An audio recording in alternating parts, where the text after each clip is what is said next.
guys, panibagong araw, panibagong vlog at panibagong paglingap sa ating mga kababayan. Grabe oh, sunog na yung mukha ko.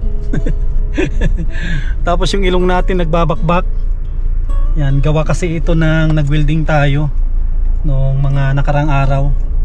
Gumawa tayo ng sampayan ng damit at magtatag-ulan na. Ngayon ito yung nangyari. Tapos may mission tayo dito sa bahay ni Maureen at tayo ay magwi-welding ulit. Kaya nagdala na ako ng damit na pangtakip sa mukha at hanggang ngayon ay mahapdi pa. Hindi kailangan na madublihan ulit. Yan. Kasi sabi ko kay Maureen kung mayroong problema dun sa kanyang bahay ay magsabi agad. Kaya yon, sa may kanyang parting tindahan medyo sumablay yung pagka-welding nila Joseph. Kailangan maayos asap at may laman na yung kanyang store. Yan, tara, puntahan na po natin. At napapansin po ninyo may mga dito, mga kalesa sa buong Camarines Norte. Ang alam ko tanging dito lang sa Barangay San Isidro ang may kalesa. Yun po yung nagpapasada papunta ng sentro ng Dait. Kaya nakakamiss din yung mga araw na yan yung sinasakyan natin. Nung bata pa ako, wala pang tricycle. Pag pupunta kami ng bayan ni nanay, diyan kami nasakay sa kalesa. At ito yung isang problema natin, parang hindi tayo makakapasok. Ay pwede, atras ulit yan no. Atras tayo at siniminto ulit yung kabila. Yan guys, dito tayo kina Maureen. Reparin natin yung kanyang nasirang lock ng store. Grabe guys, oh, may karga na yung kanyang store.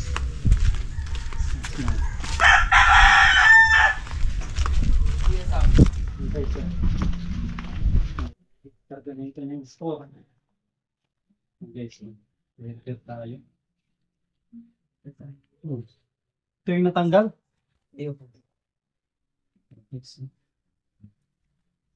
Ate, kaya ako si Kuya Sam.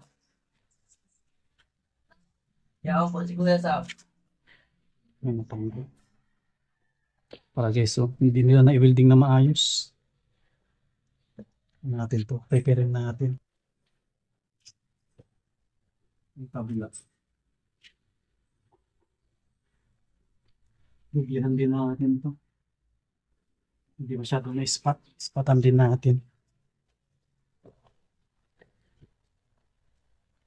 Itong gamit.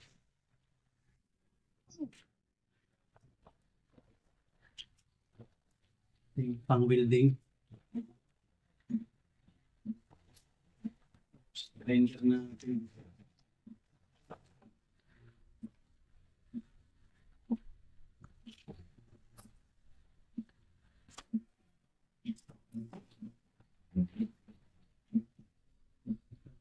Maraming naman.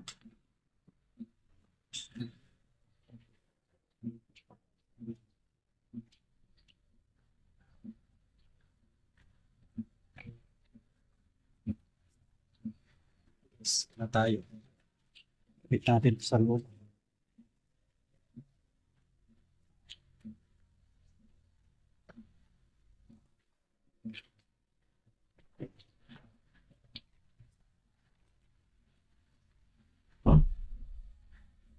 Ay, Maureen. Gawin ko na yan para at mabibisi na ang patnik sa project ko kasi kapalungga na eh. Sabi ko isingit ko na to ngayon, baka sunod na araw hindi na ako makaalis. Ay, hindi na ako makapunta dito. Yan lang, may weldingin. Dudublihan ko na lang, pati yung kabila. Pasaksak na lang yun. So, repair tayo ngayon. Ay, napakainit.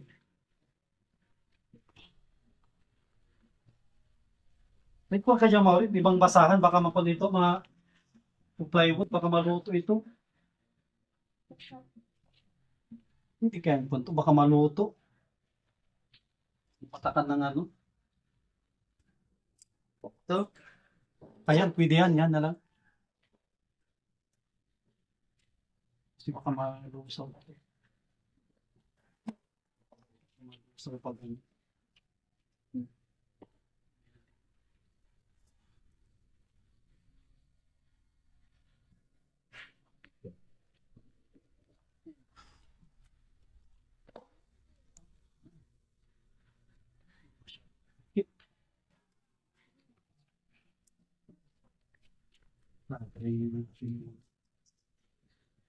Masyadong nagdikit yung pagkawin.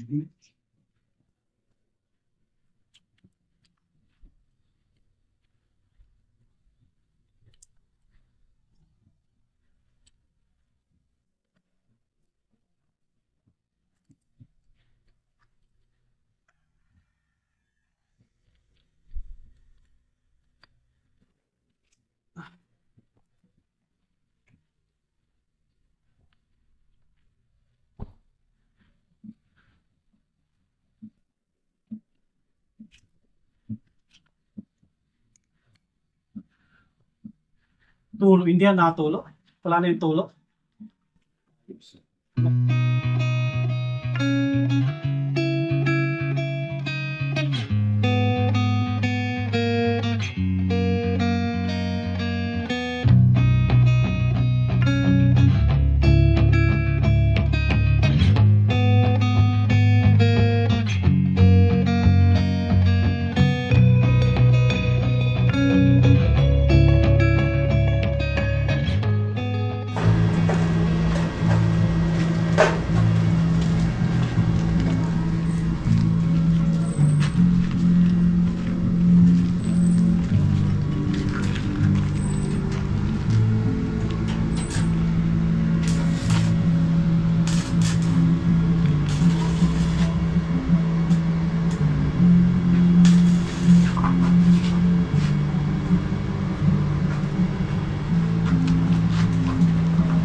Uy!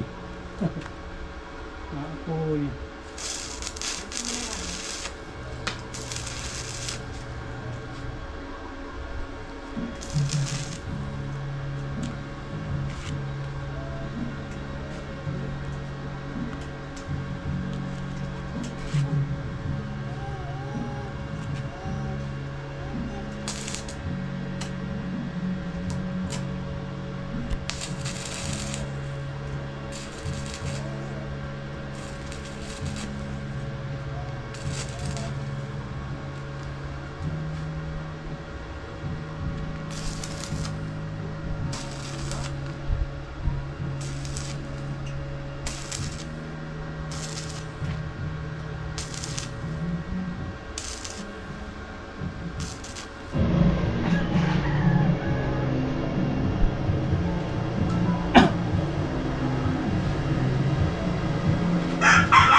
Hmm.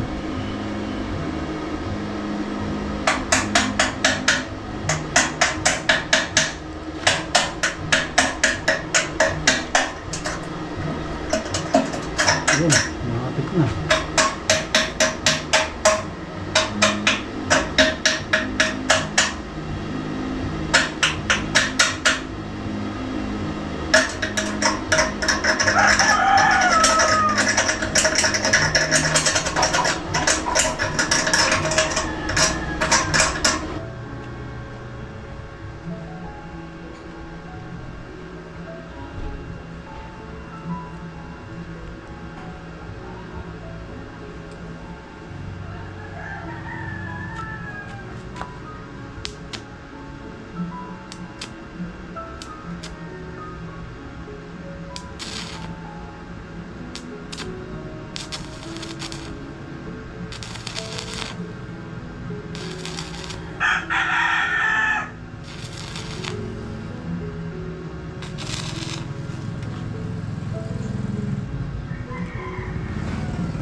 Guys, hindi na ito basta-basta.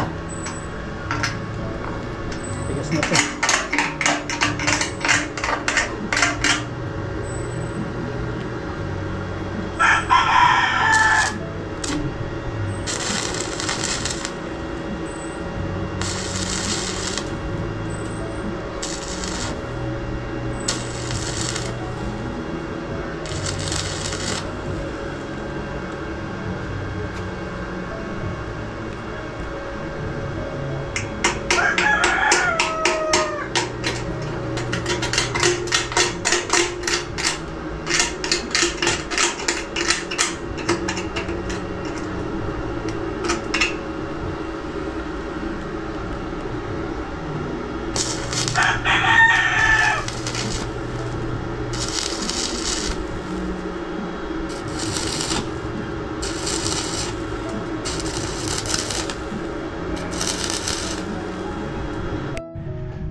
Yan guys, tapos na rin yung ating mini-welding. Yan kasi yung request ni Maureen tapos ni Dr. Des Latono. I-check natin. Itong kabila, okay naman tong kabila. Makapal pala yung ispat niya dito. Ito okay lang ito. Suporta lang naman. Hindi ko na dinublihan. At matibay naman. Yan, may mga paninda na dito. Ang kulang na lang dito yung mga lutong bahay. Ang wala pa. Mga pangrikado andyan na kompleto na rin. Yan po. Yan, okay na to Maureen. Pag magsabi ka lang sa akin kung may mga problema pa dito. Tapos dito pala may tatanong natin kay Maureen at may mga comment na nagbasa ako ng comment no last vlog natin. Parang malungkot ka daw Maureen. Ay, may sakit po ako hanggang ngayon po, mababa po yung BP ko. Oo. Alam po yun dito. Kanina nga po nagpa-check up po ako. Anong BP ko po ay 70/60 po. Sobrang low blood. Kaya pala, nung huling vlog natin, may nagsabi na parang hindi ka daw masaya dito sa bahay. Yun pala ang dahilan ay... Masama lang. Tsaka po, busy po ako sa module ko po. Siyempre po, Sabado na lang ang pasok. So, Monday to Friday, marami po ako module. Siyempre po, isa pa pong iniisip ko po. At madami din nagsasabi, kasi may binlog din ako si Tatay Tutoy, ay si Kuya Joey, mas delikado daw ang mababa ang dugo kaysa mataas. Anong sabi ng doktor sa'yo? Agapan ko daw po kasi pwede maging leukemia daw po pag natalo yung pulang dugo. Kasi mas daw po yung white blood. Kaya yun ang payo po sa kanito, maintain ko daw po yung peros na inumin. Peros. Bukod pa doon, wala silang inano na parang pagkain, gulay or po siya din po, din po sila sa mayaman sa iron po. Like ang palaya, ganun, talpos kamote, ganun. Mga pugo, ganun. Dapat magtanim ka dyan, alinis ng bakuran mo. Kaya nga po, sayang. Hindi po masyadong at minsan po, nung kanina po na natutumba-tumba po bala ko po talaga mag-garden po talaga dyan. Sabi nito, ayusin ko na daw po yung sarili. May mga kaibigan ka ata dito na mga bata, pwede mo silang utusan dyan na magtanim at sayang. May mga seeds na po ako ng pantan. Sayang ang habang lumilipas yung mga araw, siyempre pag nagtanim ka na dyan, na rin. Unti-unti rin na lumalaki hanggat dumating yung araw na mapakinabangan na. Maganda dyan, kamuting kahoy din na tulad mo, mababa yung dugo mo. Maganda sa'yo ang yung talbos. Mga talbos ng mga gulay yan ng pampataas ata ng balot. Hindi ka magkain ng balot, pampataas ng dugo. Nakakain po ko syempre tindahan. Naluto po ko, nabili po akong hilaw, tapos ako na lang naluto. Ito, isabay ko na yung pintura nito dyan. At di pa na pintura. Magdala ko ng gray bago mag-ribbon cutting. Kasi pinaschedule ko na rin kay Kuya, inaantay ko lang yung certificate. At parang pansin ko wala ka pang luto na na ulam. Wala pong tubig, mahirap po ang tubig. Siyempre po dapat malinis ang pagkukunan ng tubig at masakit ang tiyan ng customer. Oo. Kaya lagi po walang tubig dito, 5 araw na. Pero mga kapitbahay ganun din. Yung meron po silang tubig, ako lang wala. Pero hindi alam ko hindi pinutol 'yan. Mamaya i-check ko lahat ng sakyan, sisin ko sa'yo. Opo. Kasi alam ko 'yan. Binayaran ko yan na Gary Consuelo. Pinaka-importante ang tubig. Saan ka nakuha ng tubig ngayon? Kapitbahay po, naigib po yung mga bata. Sila po ang naigib ng tubig at sila naman ang sa kanila po yung tubig. Sige. Tatawagan ko din yung kasi may kontak ako yung dating may-ari nito. Tatawagan ko din siya kung sigurado yung binayaran ko na Gary Consuelo. At sa totoo lang, pinaka-importante sa bahay, unang-una din tubig. Pag magluluto, mag-CCR, pampaligo. Ang suggest po sa akin ng mga kapitbahay, magpagawa daw po ko ng water pump kasi halos lahat daw po dito di bomba, may water pump po. Yung bomba? Opo, nagsabi po kayo to, pwede na po naman makipag dyan sa kapitbahay nagtabo. Okay, kasi malaki ng gastos nito kay nakakayan. Pag naayos yung tubig, ang suggest ko sa'yo, bili ka pa ng 2 drum. At maluwang na, di ba yung sa may labahan mo? Opo. Maluwang naman ang lagayan ng drum, kahit mga 3 drum. Kasi ang tubig may chlorine yan, di ba? Hindi yan nasisira kahit ilang linggo. Magdagdag ka na lang ng 2 drum na malalaki. Pag nagkatubig, punuin mo siya. Kasi alam ko dito, pare-pareho lang kayo, hindi pwedeng may tubig ang kapitbahay. Ikaw wala at ang metro nyo lahat andun sa labasan. Sa kapitbahay po ko na dyan, tas minsan dito. Oo, Sa inuman po, sa gripo nila, tas dito sa bambahay nila. pampaligo. Makisuyo ka na lang sa mga kapitbahay. O sila po ang naigib sa akin. Oo. At importante talaga ang kwan dito, tubig. O bait na yung mga kapitbahay ko. Sige, paano yan? Mauwi na rin ako. Siningit ko lang talaga ito kasi sa mga susunod na linggo siguro, malayo na yung ruta ko eh. Ang makabalik ako siguro dito ulit pag may mga re-referent or ano, ribbon cutting. Sige, salamat Maureen ha. Thank you. Yan, thank you kay Doc. Sigurado kung ito mapapanood ni Doc ito, okay na po ito Doc. Na ako na po na repair po na yung bibindingin. Kung may mga iba pang kailangan na ayusin, ayusin natin. Ang linis oh. Tapos nagtubo na rin yung ano, yung malunggay o talbusan. Ang linis dito, maganda dito na ano, taniman, sayang oh. Aluwang pa naman ito. Sino po ako yung pantal? Oo, dapat unti-unti mo nang pataniman ito. Yan, maraming salamat sa patuloy po ninyong pagsuporta, panonood, at hindi pag-skip ng ads. Yan. At tuloy-tuloy po yung pagtulong natin, programa natin sa paglingap sa ating mga kababayan. Shoutout sa mga kababayan po natin ng mga OFW, mga sulit po natin ng mga sponsor. Sana wag po kayo magsawa na tumulong sa ating mga kababayan. Ganon din po sa inyo lingkod, sa abot ng ating makakaya ay tutulong din tayo sa ating mga kababayan. Yan, maraming salamat. God bless at mabuhay po tayong lahat.